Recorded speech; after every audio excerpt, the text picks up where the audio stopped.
Kami tahu persis bagaimana perjuangan saudari Yola dari 8 tahun lalu dengan bersusah payah meyakinkan pada orang tua, anak-anak muda agar mau berkreasi, mau mencintai dan mau menjadi pelaku daripada seni budaya yang ada di Kabupaten Sijunjung.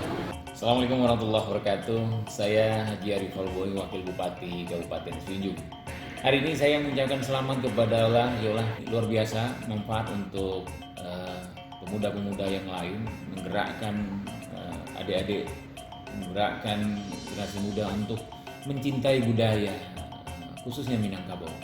Semangat untuk Yola, kami yakini bahwa Anda punya kemampuan. Sukses!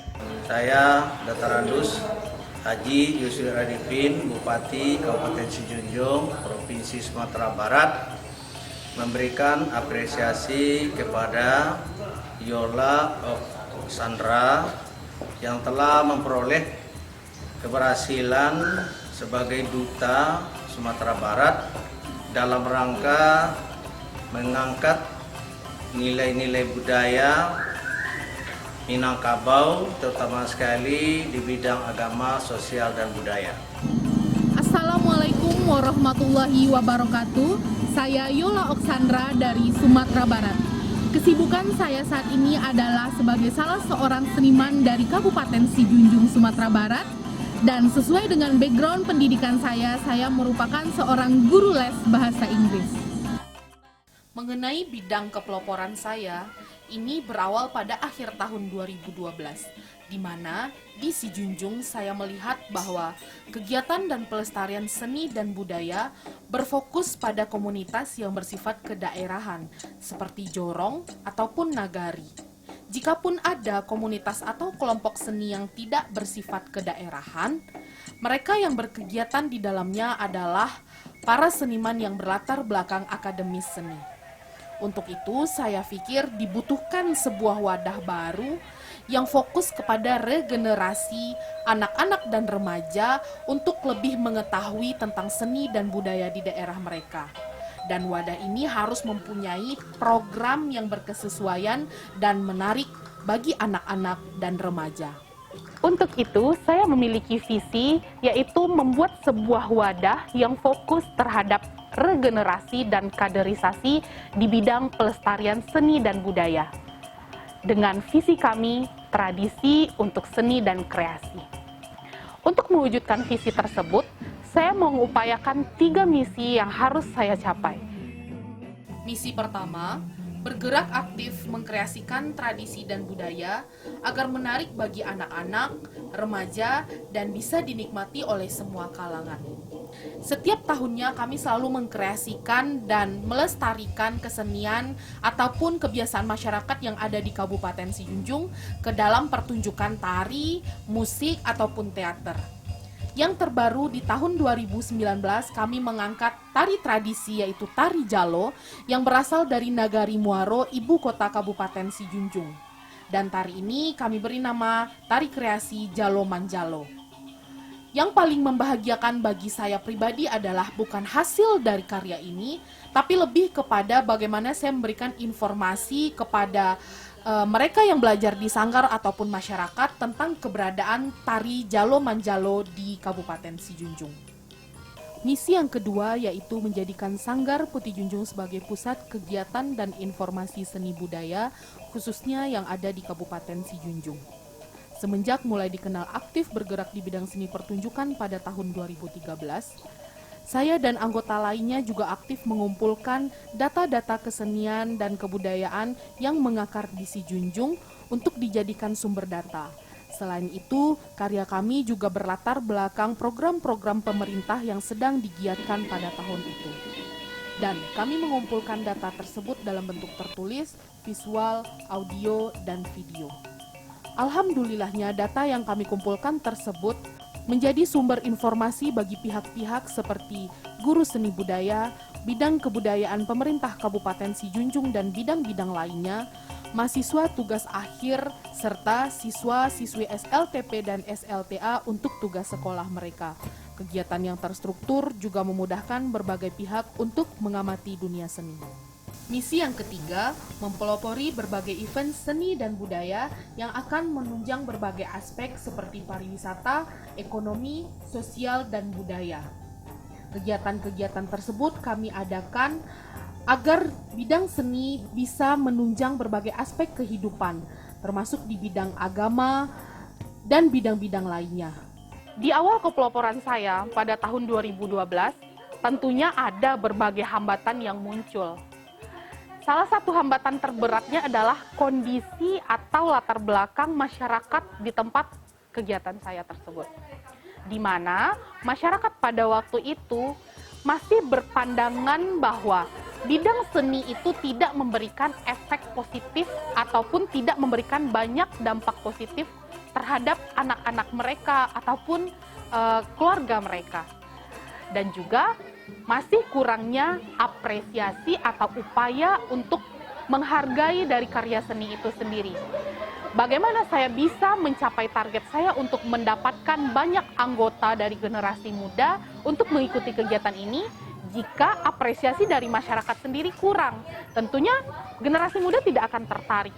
Namun itulah yang kita upayakan melalui prestasi-prestasi dengan tetap aktif dan meyakinkan bahwa kegiatan di Sanggar Putih Junjung itu adalah kegiatan yang positif dan terus bergerak untuk membuat kegiatan-kegiatan yang menarik bagi generasi muda hingga saat ini kita bisa memiliki murid dan anggota sekitar 100 orang. Di tahun 2020, awalnya kami tetap melakukan kegiatan seperti biasanya. Namun setelah pandemi COVID melanda, kami memvakumkan kegiatan selama 3 bulan dari bulan April sampai bulan Juni. Dan di saat new normal, kami kembali mengadakan kegiatan seperti latihan rutin karena murid Sanggar Putih Junjung yang masih berusia SD merasa kekurangan kegiatan dan mulai bosan dengan kegiatan mereka di rumah. Untuk itu, kami kembali memulai kegiatan rutin namun dengan tetap memperhatikan protokol kesehatan.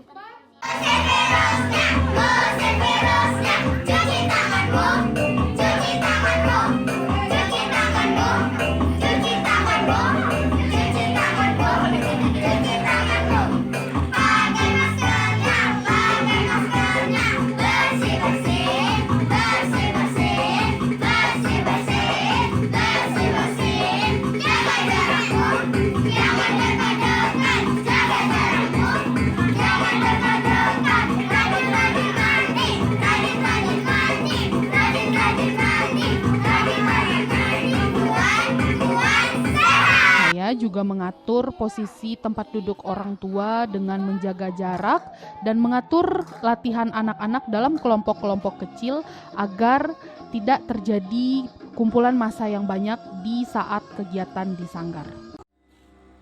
Bertepatan dengan Hari Bumi di bulan April, di mana pada saat itu wabah COVID telah melanda, saya juga membuat gerakan sujud bumi yang diinisiasi oleh keluarga tari Indonesia, di mana gerakan ini mendoakan bumi agar sembuh dan terhindar dari mara bahaya. Selain itu, kami tetap berkarya sesuai dengan event-event yang diadakan pemerintah secara online, seperti membuat komposisi musik dengan judul Sumangai, di mana kami di sini berupaya membakar semangat seluruh masyarakat yang menonton komposisi ini agar tetap bertahan dan semangat untuk mengalahkan rasa takut di masa pandemi.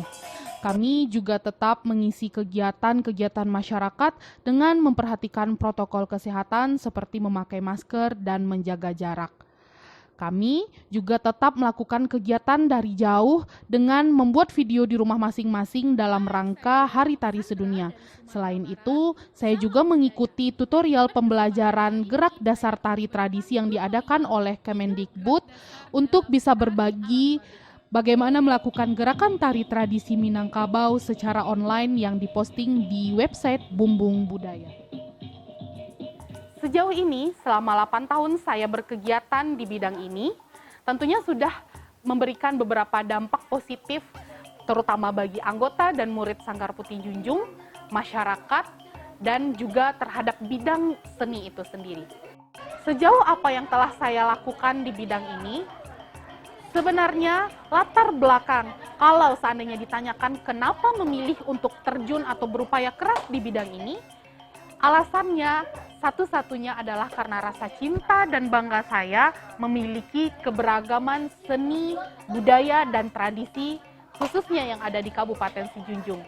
Sehingga saya memiliki kecemasan sendiri kalau suatu saat seni, tradisi, dan budaya tersebut hilang atau punah ketika sumber aslinya sudah tidak ada lagi. Untuk itu, saya berupaya meregenerasi dan mengkaderisasi generasi muda untuk ikut mencintai seni dan budaya mereka.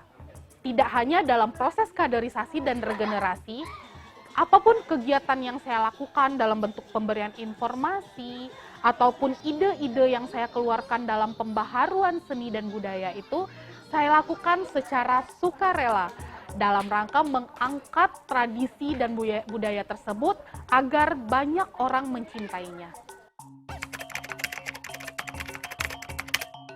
Dampak yang diberikan selama ini di Sanggar maupun untuk anak-anak kami termasuk yang positif. Dan anak-anak kami alhamdulillah berprestasi, baik itu dari dalam kabupaten maupun luar kabupaten. Terima kasih Kak Ola udah ngajarin Keisha di Sanggar dari Keisha kecil.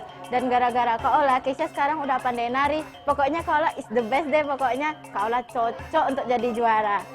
Ola merupakan seorang sarjana pendidikan di bidang bahasa Inggris. Di tahun 2014 Ola mengikuti Duta Wisata dan di tahun 2015 Ola mencetuskan untuk pemakaian destar cincin yaitu khas dari Sijunjung. 2016, 17 dan seterusnya destar cincin dan telah ditambah dengan pemakaian titik sanggua yang asli sunting dari Sijunjung, dan itu merupakan ide dari Ola, bukti dari kecintaannya terhadap kesenian dan kebudayaan yang ada di Sijunjung ini. Menurut saya, Kak Ola untuk perkembangan kesenimanan di Sijunjung sangat memacu adrenalin para seniman yang ada di Sijunjung. Salahnya dia aktif dalam segala bidang yang berkaitan dengan kebudayaan, pariwisata dan sebagainya. Keberadaan Sanggar Putih Junjung di Kabupaten Sijunjung ini sangat menginspirasi dan sangat penting sekali bagi masyarakat. Perkenalkan, nama saya Riwi Surhyuni, saya berasal dari Kota Pariaman dan saya adalah pimpinan dari Sanggar Seni Lubuk Pemenan. Sanggar Seni Lubuk Pemenan ini juga terinspirasi dari Sanggar Putih Junjung yang dipimpin langsung oleh Ola. Terima kasih Kak Ola, Ramadan awak membaca. Magi nasihat kawak. Ini wala pandai main musik, cocok dipakai di sanggar-sanggar lain dan awak bisa punya penghasilan sejak masuk Sanggar Putih Junjung. Terima kasih banyak Kak Ola. Awak mewakili kawan-kawan awak yang dulu semua ndak sekolah-sekolah. Di Sanggar Putih Junjung kami bisa berubah. Seni itu indah, seindah rasa berbagi dalam gerak dan melodi. Berkomunikasi tanpa kata dari hati ke hati. Kamilah pewaris sejati, tradisi untuk seni dan kreasi.